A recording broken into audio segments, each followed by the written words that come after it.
Shock and disbelief in the Windy City.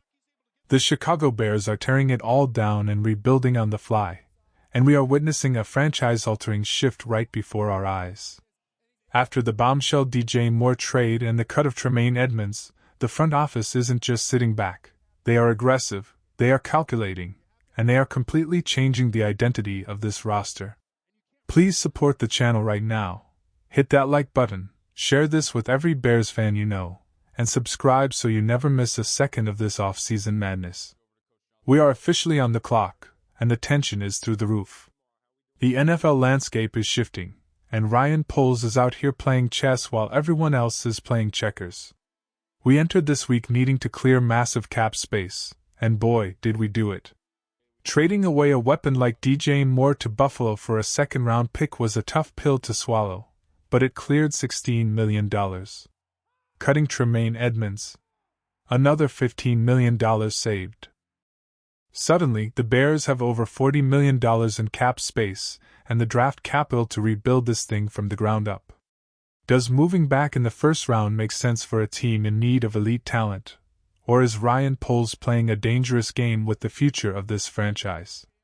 Let's look at the board as it fell. We were sitting at pick 25, and the names were flying. Omar Cooper Jr. went at 23, and C.J. Allen went at 14, much higher than many anticipated. When it was our turn, the phones started ringing. The Houston Texans were desperate to move up 3 spots, and we made them pay. We slid back to 28, and in return, we improved our positioning in the third round. In a draft this deep, flexibility is king. We need bodies, we need depth, and we need cheap rookie contracts to offset the veteran signings we're about to make in free agency.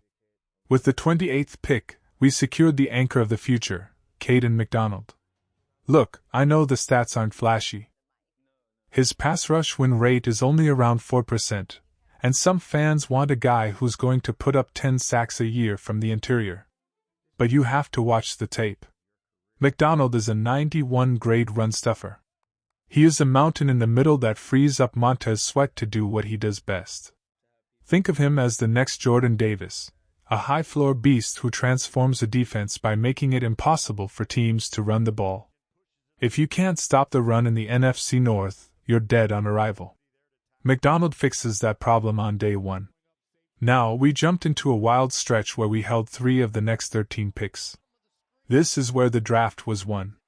At pick 57, we snagged Jake Gold. At 6 feet 4 inches and 240 pounds, he is exactly what this linebacker room needs after the departure of Edmunds. Gold is a coverage specialist with a 90 run defense grade. He's long, he's athletic, and he's the type of modern linebacker who doesn't have to come off the field on third down. But the real shocker came at pick 60, Jadarian Price. The value was simply too high to pass up. Price is scheme-proof and arguably the most explosive back in this class.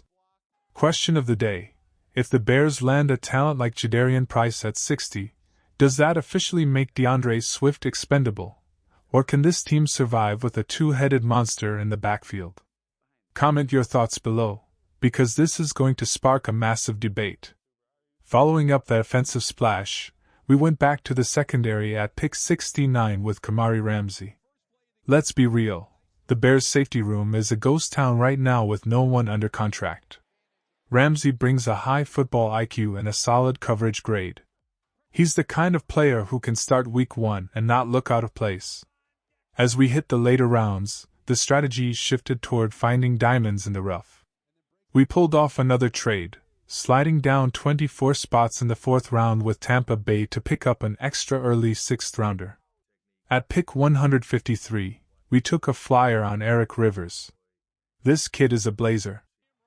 He ran one of the fastest times in the class, and in Ben Johnson's offense, you can never have too much speed. He's a vertical threat who can take the top off a defense and open up the intermediate routes for guys like Rome Odunze and Colston Loveland. Then came a pick I absolutely love, Pat Coogan. With the sudden retirement of Drew Dalman, the center position became a massive red flag. Yes, we traded for Garrett Bradbury, but he's a short-term fix. Coogan is a national champion with elite leadership traits. Drafting him to develop behind Bradbury is the kind of forward-thinking move that successful franchises make.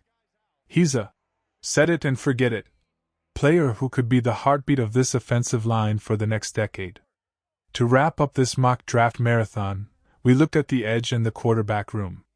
At pick 205, we took Eric O'Neill out of Rutgers. The man is a production machine, 13 sacks last year. He might be a bit of a project, but you cannot teach that kind of nose for the quarterback. To finish it off, we grabbed quarterback Cole Payton. With Tyson Bagent's name floating around in trade rumors, we need a developmental backup. Payton has the tools to be a high-end QB2, and if we can flip Bagent for a day 2 pick, this selection becomes even more valuable. This mock draft reveals a very specific blueprint from Ryan Poles. He is prioritizing the trenches, adding explosive playmakers where the value is undeniable, and ensuring that Caleb Williams has a stable environment to thrive in. We've added a massive run stuffer, a versatile linebacker, a home run hitting running back, a starting caliber safety, a speedster at receiver, and the center of the future. Is this the draft that finally brings the Lombardi Trophy back to Michigan Avenue? Or are we still one major move away, perhaps a Max Crosby trade, from being true contenders? One thing is for certain, the 2026 Chicago Bears are going to be younger, faster, and much more aggressive.